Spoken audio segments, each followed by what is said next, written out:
meta-analysis. Maybe you've got the idea that we're very keen on meta-analysis. It plays such an important role in open science and in all of science, really. The basic ideas are pretty simple, and we hope you like Chapter 9, which has lots of stories, covers the basic ideas, and has no formulas. So we started off back in Chapter 1 with this simple forest plot, which summarises graphically an imaginary meta-analysis of the results of 3 polls, each represented by its point estimate and its 95% confidence interval, and then the result of the meta-analysis is another 95% confidence interval, but represented by this diamond. So the point estimate is right here in the middle, and that's the extent of the interval estimate resulting from combination of these 3 results. And as usually happens, as we are very happy to see, this result is a slightly more precise estimate than any of the estimates from the individual studies. I'm on the original 2 groups page of ESCI Intro Meta-Analysis, and these are the data from the brain pictures study in the chapter. So we have 2 studies by the McCabe group and then another 8 studies by the Robert Michael group that I was a part of towards the end. Each study is an independent groups study. So in the first one, for example, a group of 28 saw the passages with no brain picture and rated them, and an independent group of 26 saw the passages with the picture of the brain. So we enter for each study mean, standard deviation and n for each of the 2 groups. That's all we need to calculate the effect size, mean 2 minus mean 1 there, and to plot the point estimate and the 95% confidence interval. And so here we have the forest plot that summarises all the evidence we have from these 10 studies. We can apply meta-analysis to a small number of studies, 2 is the minimum, or to dozens or hundreds. And we need to make a judgment as to how reasonable it is to put into a single integration of evidence these studies. And if we judge them to be asking a reasonably comparable question, then we can make up a forest plot like this. Now, one of the slightly strange things is that a very long confidence interval attracts the eye, but is much less valuable to us than a short confidence interval. So often in forest plots, we display by weight.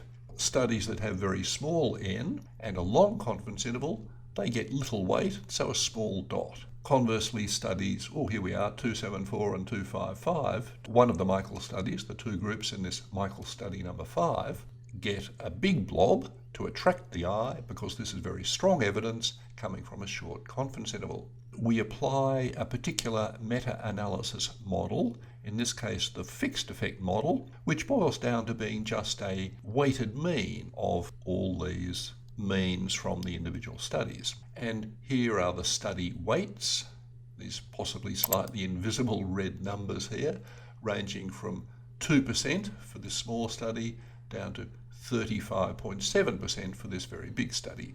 It's perfectly reasonable, in fact it's essential, that studies that have very large n, that give us quite precise information, should be weighted more heavily in our meta-analysis.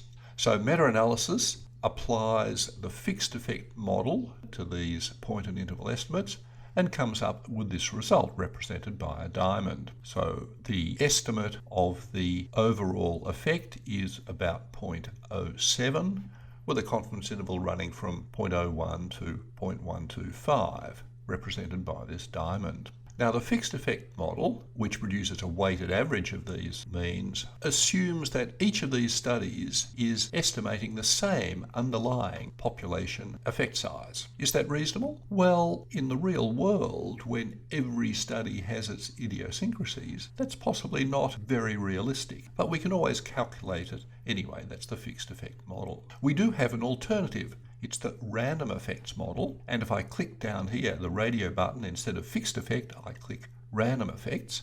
Note the difference, so fixed effect, random effects. Random effects, this result shifts a little bit and it's a bit longer. The random effects model allows for the possibility that these different studies might be estimating somewhat different population effect sizes. And if they are in fact estimating different population effect sizes, we say this set of studies is heterogeneous. And the more these point estimates bounce around, then the greater the heterogeneity. So fixed effect, we have a shorter diamond here. Random effects, a longer one. And also note that the weights change. And so these numbers here change and the sizes of the squares change as I switch between these two models. And that's because the models combine the studies slightly differently because they make different assumptions about the underlying population effect sizes being estimated. Let me say that again as simply as I can. For the fixed effect model, we're assuming that every study is estimating some particular underlying population effect size, and our best estimate of that is the centre of this diamond here, about 0.07. The random effects model acknowledges that there might be heterogeneity in these results, that these different studies might be estimating somewhat different population effect sizes, and under that model, we estimate a slightly larger population effect size of 0.09 with a slightly longer confidence interval here. Which model should we use? Well, virtually always the random effects model.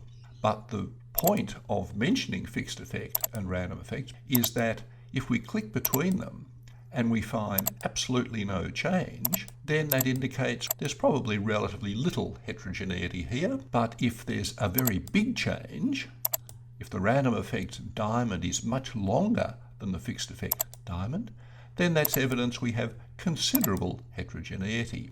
And in fact, the extent of change in this diamond is a very useful estimate of the amount of heterogeneity. And it's summarized by this figure here, the diamond ratio, which is simply the ratio of the length of the random effect diamond divided by the length of the fixed effect diamond. So if I switch between these, does this long one seem to you about 1.4 times the length of the short one? That's what the calculation is here. And that suggests that we do have some evidence of some heterogeneity in this set of studies. They're likely to be estimating somewhat different population effect sizes. And that's very valuable to know because we can use that information to try to tease out some further conclusions from our meta-analysis. The main conclusion is here is the overall estimate, more precise than any of these, and so this is our best estimate from this whole set of 10 studies of the population effect of a brain picture on the credibility of these different passages that we study in these experiments. But there will be more.